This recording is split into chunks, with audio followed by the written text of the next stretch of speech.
Ex and I had way too young. We're friendly co-parents. One big rule we share is if our daughter breaks something, she pays for it. Now, sis and I are the only grandkids. Aunt never married. Instead, she worked with GMA and GPA at their Seams Tri-store, and took it over when they retired. Sis's girlfriend proposed last year. GPA offered to make FSIL a custom suit, which she was over the moon about. GMA had me ask Sis what her dream dress was and record the convo. Sis, thinking it was just between us, told me in great detail what her dream dress was, though said it was way too expensive. So she would get something much cheaper. Well, a few months later GMA surprised Sis with her dream wedding dress. It FOT perfectly and everyone cried. Sadly, GMA recently passed away, which hit us all hard. Sis was devastated, but decided that the dress meant GMA would still be there with us at the wedding. The issue comes in with C. She's very large, much larger than Sis. 3 days ago, we decided to go visit Sis and see how she was doing. It was great, but then C asked if she could try on the dress. Sis politely said no. C made a face, but dropped it. Later, we decided to go grab dinner. Sis and I went to pick up our orders, but C decided to stay and play with Sis's dog. We got back, and the dress was destroyed. C had apparently tried to get it on, popping some seams, and got stuck. Instead of waiting for help, she cut her way out. The dress was hacked to bits. Sis was devastated and asked us to leave. I grounded C and called Aunt with some pictures, asking if it could be saved. She said there was no. She said she'd make a new one, but it wasn't the same. Then she dropped the bomb on me. GMA had hand-sewed most of the dress, used super expensive fabric, and put almost 500 hours in making that dress. Since it was the only family wedding we'd have. In total, the dress cost $12,000, give or take. C has about $15,000 saved from various jobs, as well as winning writing competitions. This was supposed to help her in college. I took her to the bank and set in motion transferring all the funds, since as her parent I still have control over it. $12,000 to Aunt to pay for the new dress. $3,000 to my sister's wedding, as an emotional distress tax. I explained exactly why this was happening to C, but she sobbed the entire time, asking what was she supposed to do for college and saying it wasn't her fault. I told her she could get a job if she didn't get a scholarship. And it was her fault for trying on the dress after she'd been told no, and for not waiting until we got back. A few popped seams could have been fixed. Hacking the dress to pieces couldn't. C told my ex, and while she agreed C was in the wrong after the full story, said I shouldn't have ruined her future for a free dress. I reminded her of our rule, and she still thinks I'm wrong. $3,000, that was to make up to my sister that C destroyed the last gift our dead grandma ever gave her. I consider that part of the price of destroying the dress, since even if Aunt remakes it, it's lost a great deal of its sentiment value. I pointed out how young we has her because I wanted to explain how a 31-year-old has a 16-year-old kid. I do not resent having her, she's the best thing I've ever done. I also brought up C's size because Sis has Crohn's disease and thus is very tiny. The dress was made her for size, and C is much larger than Sis. I love C as she is, but just holding the dress up, it was clear it wouldn't fit. The money was C's have fun at college money, not her college fund. My ex and I are paying for whatever scholarships don't. When she was asking what she would do for college, she was asking what did she do for fun and to buy things we didn't pay for. I got off the phone with my ex. I sent her the pictures, and she freaked. She apparently didn't believe me when I said it had been hacked apart, and believed it was just a few torn seams. She was pretty much on my side after. She told me that she spent the day badgering our daughter, asking her why she did what she did. And finally C cracked and said she was mad that grandma wasn't alive to make her a dress, and that it was unfair. My sister got a free beautiful dress as a reminder when my daughter got nothing. Despite the many things she was given after the funeral. She tried it on, took it off when the seams popped, and then in anger hacked it apart. If she couldn't have a dress from grandma, no one could. Her own words. Honestly, knowing she did it on purpose has just made things worse. The fact that she could be so I'm not gonna be shy about this. My sister sucks. She is a horrible self-centered person who thinks she is the main character. She is not only a horrible person, she is a step monster. She married this guy, who is a freaking pushover. 3 years ago. He has 2 children, 10 and 6. My sister constantly complains about them, saying things like the 6-year-old is gross because he sips too loud or has stained clothing. For the love of God. He is 6. That's what a child is supposed to do. And she is so mean to the 10-year-old girl. She acts straight out jealous of her. I've caught her taunting her, that daddy loves my sister more than her. She is horrible. I have straight up called her out, after trying to talk to her like a million times. At Christmas she was saying that I'd be nice to have the kids there, and I said, why? You hate them? This was when everything was almost over and she had been bragging to her friends that her husband had spent more on her than on daughter. A fight ensued. My parents reprimanded me, but my cousins took my side and called her out, noting every moment that they had witnessed her being horrible. Her husband obviously took her side and said that she was a wonderful stepmother and that the kids love her. To which I said that was a lie, as I had consoled them countless times after they were taunted by my sister. They left and we haven't talked since. One day I was running errands and run into my step-nephews who were with their mother. I had never met her. And honestly, she is wonderful. We decided to have some coffee.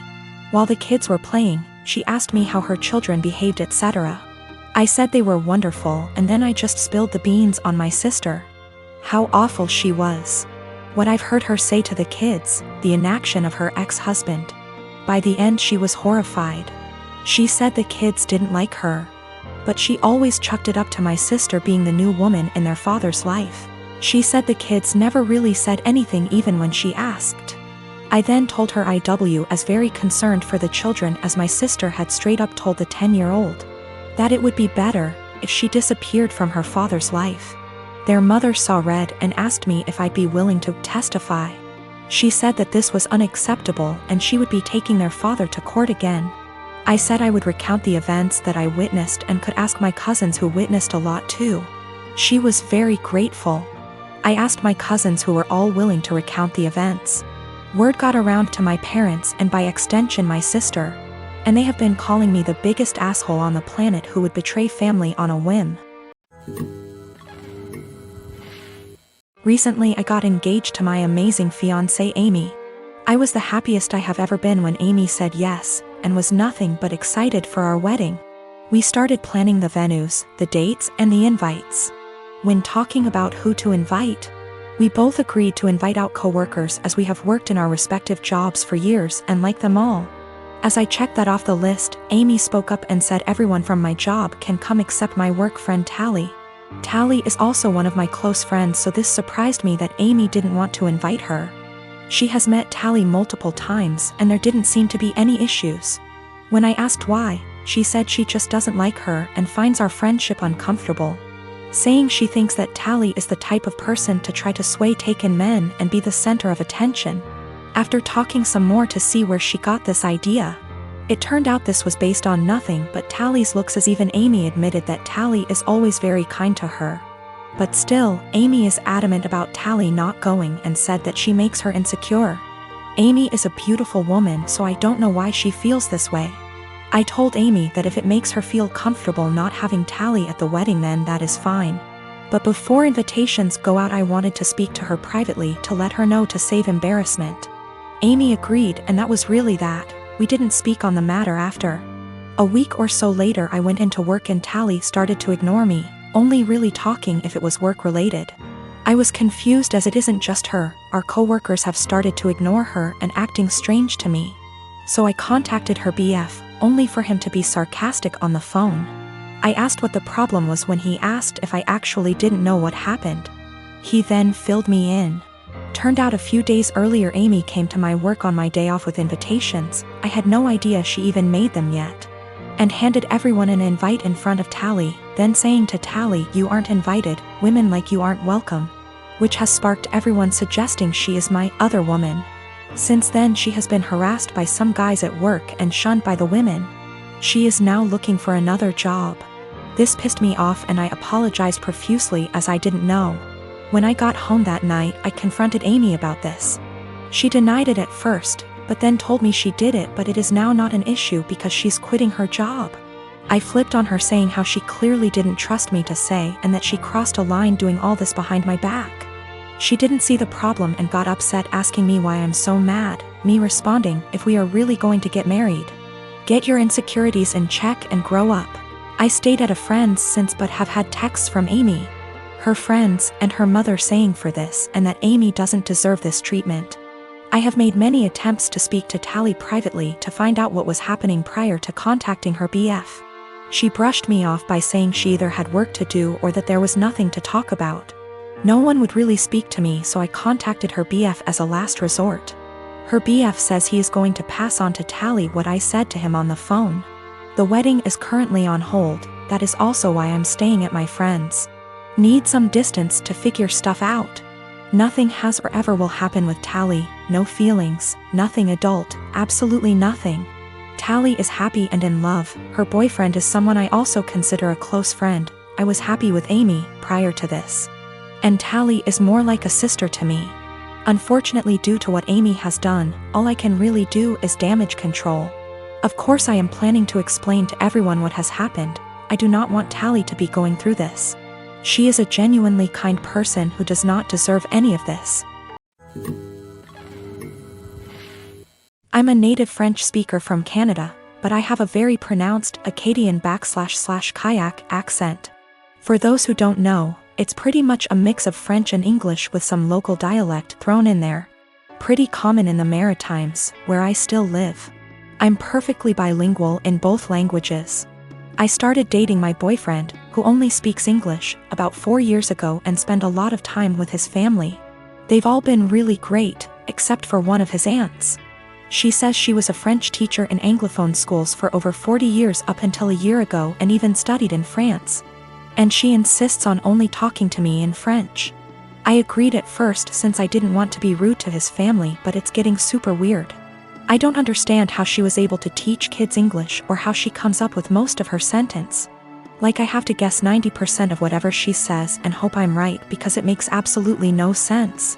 Example, she said, "A la citrouille la tarte va bien dans ma bouche," which roughly translates to the pumpkin a pie goes well in my mouth, when she meant this pumpkin pie tastes delicious. She constantly criticizes my accent and tries to correct my pronunciation of certain words, and tells me I need to pick a language. When I accidentally say something in kayak, speaking proper Francais standard is actually getting harder for me since I've been only studying / working in English. So last night during dinner she started going on about how Acadians were uneducated and made no effort to properly learn a language, which is total BS, and obviously weirdly directed at me. For the rest of the night I stopped guessing what she was trying to say to me in French, acting like I didn't understand anything, and started correcting her as well, which was pretty much every single sentence she said. I wasn't trying to be rude or aggressive about it, but after a while she gave up on the French and ignored me for the rest of the night. Turns out she was super pissed and told everyone I was trying to embarrass her in front of everyone. Looking back, I think I might have taken it too far by not stopping after 2 to 3 sentences, and I feel bad. My boyfriend said I was being why, while his mom said she probably deserved it. Forgot to mention that I told her a few years ago that it's hard for me to fully speak proper French as I spoke kayak all my life. Tried to explain Acadian culture, she wasn't having it, surprise, and she stopped for a while but is now doing it again.